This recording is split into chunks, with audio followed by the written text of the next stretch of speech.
ce soir, on va s'intéresser à ceux de nos cheveux. Après avoir vu ce qu'ils sont capables de faire face à une marée noire, vous ne les regarderez sans doute plus de la même façon. Christine Chapelle et Iker Zabala. Nous en avons en moyenne 120 000 sur la tête. Les coiffeurs français en coupent 4 000 tonnes par an. D'habitude, on les jette.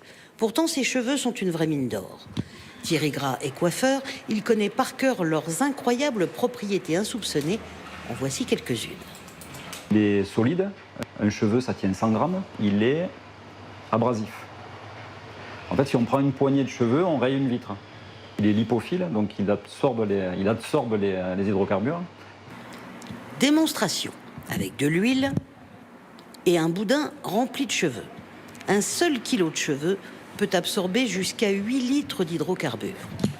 Pour l'île Maurice, confrontée après le naufrage du Wakashio à la pire marée noire de son histoire, ce pourrait être le produit miracle.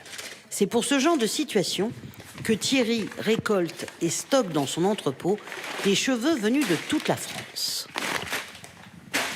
Là, il y en a 40 tonnes. Là, il y a de quoi dépolluer combien de bateaux, là? En gros, 3 fois ce qui reste dans les cales du Wakashio. Dans le port de Cavalère, on a très vite compris le pouvoir dépolluant des cheveux. On en met au fond des cales pour ne plus rejeter des huiles dans le port et près de la station-service où les bateaux viennent faire le plein. On s'est rendu compte que les bateaux, quand ils viennent faire le plein de carburant, il y a des petites gouttes de carburant qui peuvent tomber, un peu comme quand vous allez faire le plein dans une station-service. Et donc ces gouttes-là, petit à petit, elles vont dans le port. Et une fois lavés, ces boudins sont réutilisables. Convaincue, la mairie a installé des containers pour récupérer les cheveux, car elle envisage déjà d'autres possibilités.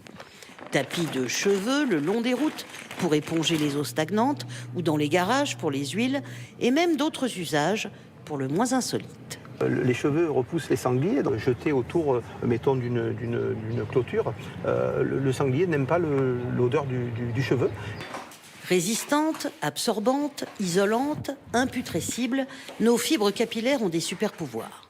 Et comme ils nous en poussent 1,5 cm par mois, c'est une matière inépuisable. Arrêtons donc de couper les cheveux en 4 et utilisons-les.